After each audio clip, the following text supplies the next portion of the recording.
Okay, so we're going to look into the games I have in my second cubby.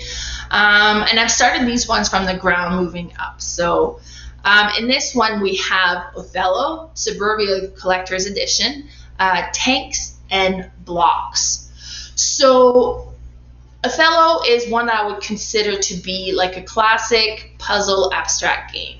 It's been around forever. Everybody's kind of familiar with this one. I actually hadn't played it until a few months ago. And it's kind of a neat puzzle game. It's a two-player game. One person controls the black, one person controls the white. And if you put a token that's, let's say it's white and then there's a black, and you put a second white, then those two black gets flipped over to become white as well. So it's kind of a area control game a little bit in that way, where you're trying to change as many of the tokens on your board to be in your color. At the end of the game, whoever has the most in their own color is the winner. So this is a picture of me and my stepdaughter when we were playing it. I mean, we're not really in the picture, but then that was the board, the way it was set up. The board is really neat, actually, because it stores everything. It has like that felty green area to place it on, so that's nice. Yeah, it looks like white was winning there. So the next game I have after that is Suburbia Collector's Edition. I bought this one secondhand from a friend.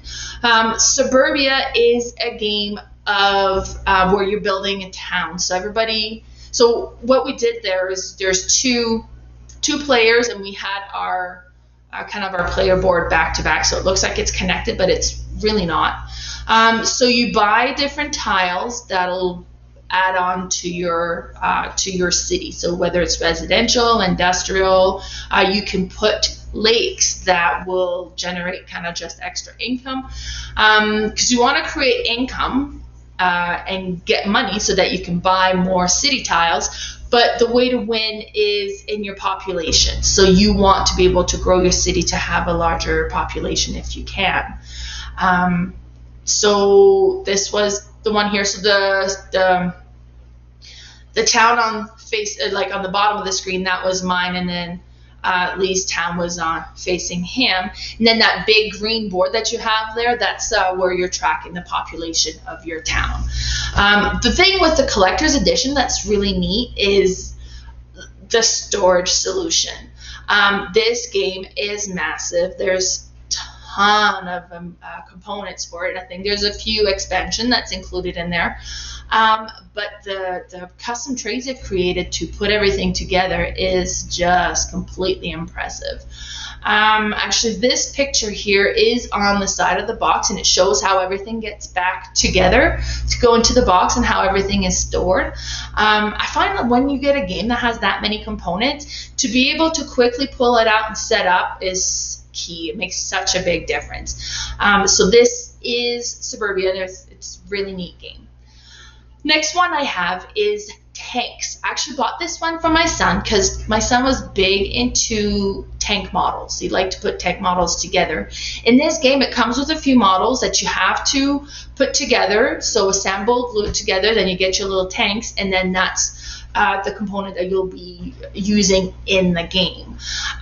It comes with, the base game comes with 3 different tanks, so 2 on one scene, that's kind of 2 smaller tank, and a larger one on the other side. It comes with a bunch of cards that you can utilize to upgrade the stats of your tank. It'll come with cardboard pieces that are like in a larger cardboard pieces that'll have forest or buildings, and you kind of set that in your playing area, because you want to be able to have line of sight when you're attacking. If you're going to shoot. And then there's dice. So if you shoot, you roll the dice to see how many hits you have. The other person rolls to see how many they are able to block. And so it's a neat little battle, one-on-one battle game. Now we've bought a couple of extra components to this one. So that mat that you see in the picture here is a 4x4, kind of a, I don't know what the material is. It's not neoprene. It's thinner than that, but it's kind of very durable material, and it just has kind of like a base background on it, and then you kind of add all the cardboard components to create the scenery that you want. You have the arrow that you can utilize to measure your movement, because if your tank has a movement of 2, then you put the arrow, move your tank following the arrow. If you've ever played Star Wars X-Wings, this game plays almost identical to that one. Very neat. The components, when it's all put together, are beautiful. I know a lot of people would paint them and kind of create, like nice custom pieces. In fact, Shoebox in Calgary used to have a tanks league. So every Monday, people would go there, kind of set up a bunch of tables, and then they would be doing a little tank competition. Great game. Next one that I have in that collection is called Blocks. This is an older game. I don't know a whole lot about it. It was gifted to me. It looks like an abstract puzzly game. It's actually since been donated to the FallCon library, so I'll have to give it a try at the next FallCon. And then that's it for that, Cubby. So if you want to follow me on Facebook, my group is Didsbury and Areas Playing All the Games, or on Instagram, boardgame_mama. Okay, thanks, and you guys take care.